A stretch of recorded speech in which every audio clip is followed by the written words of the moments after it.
Assalamualaikum warahmatullahi wabarakatuh. Izin memperkenalkan diri. Nama saya Muhammad Iqbal. NIM 0190665553 UPPJJ Pontianak. Tugas ketiga, dasar-dasar penyuluhan. Pertanyaan pertama, jelaskan perbedaan antara proses adopsi dan proses difusi inovasi pertanian. Berikan contoh masing-masing. Jawabannya adalah, proses adopsi inovasi adalah proses psikologi dan keputusan individu, baik itu petani, nelayan, ataupun masyarakat, dalam menerima, mencoba, hingga menerapkan suatu inovasi. Contohnya adalah seorang petani memutuskan menggunakan varietas padi unggulan Impari 32 setelah melihat hasil demonstrasi dan mencobanya di sebagian lahannya.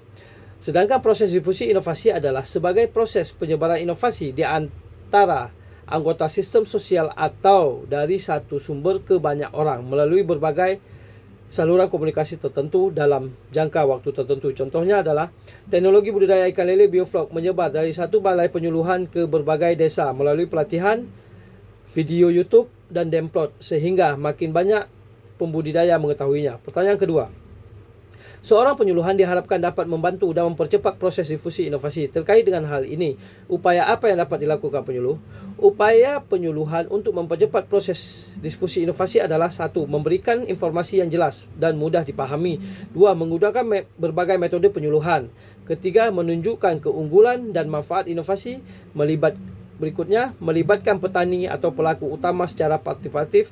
5. Mengidentifikasi dan memanfaatkan petani pelopor atau opini leader. Keenam, pendampingan intensif dan berkelanjutan. Ketujuh, menyediakan akses sarana dan jaringan. Pertanyaan ketiga, salah satu jenis pendekatan penyuluhan adalah penyuluhan partisipatif. Mengapa disebut partisipatif? Sebutkan karakteristik dan berikan penjelasannya.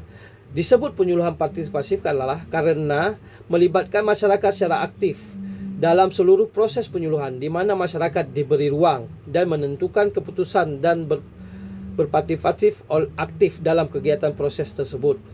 Seperti misalnya mengidentifikasi masalah, merumuskan kebutuhan, merancang kegiatan, melaksanakan kegiatan, hingga evaluasi hasil. Karakteristik penyuluhan partisipatif adalah berpusat pada kebutuhan dan kepentingan masyarakat.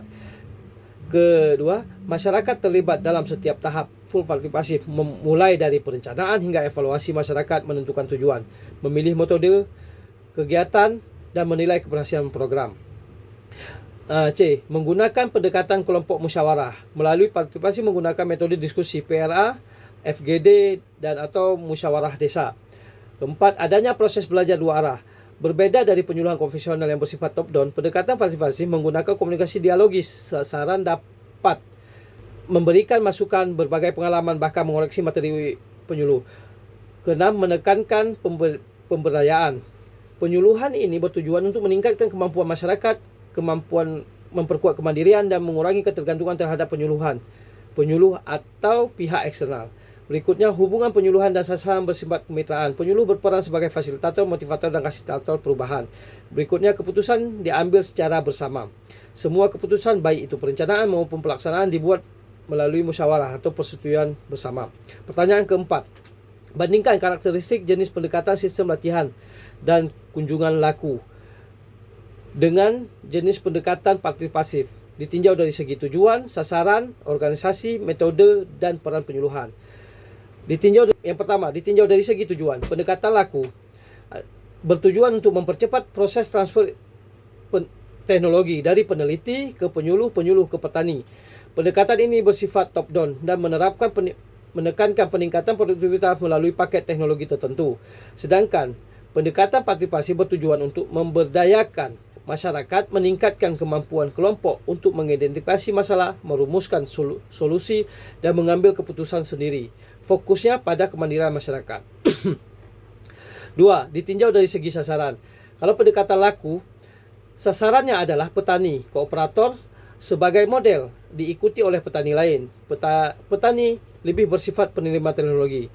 Fokusnya pada petani yang dianggap mampu menjadi model adopsi. Beda dengan pendekatan partisipatif, sasarannya adalah seluruh anggota kelompok masyarakat yang berperan aktif sebagai subjek, bukan objek.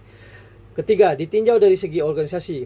Laku adalah organisasinya hierarki dan terstruktur dari pusat ke daerah, daerah ke penyuluh, penyuluh ke petani.